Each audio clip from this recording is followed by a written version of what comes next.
জুলাই গণঅভ্যুত্থানে কুষ্টিয়ায় ৬ জনকে হত্যাসহ ৮ অভিযোগে জাসদ সভাপতি হাসানুল হক ইনুর মামলায় দ্বিতীয় দিনের যুক্তিতর্ক উপস্থাপন করেছে আসামি পক্ষের আইনজীবী। যুক্তিতর্ক শেষ না হওয়ায় ১২ এপ্রিল পরবর্তী দিন ধার্য করেছেন ট্রাইব্যুনাল 2।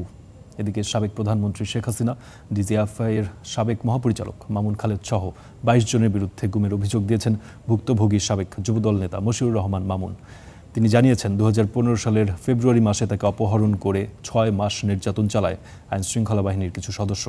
এ সময় শেখ হাসিনা সহ গুমের সাথে সংশ্লিষ্টদের দৃষ্টান্তমূলক শাস্তির দাবি জানান তিনি।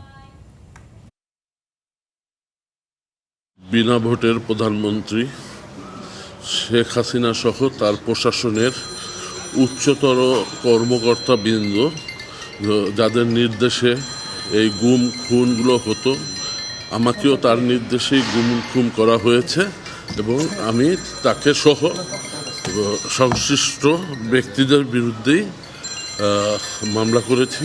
মামলা করার জন্য আমি কমপ্লেন দিয়ে গেছি।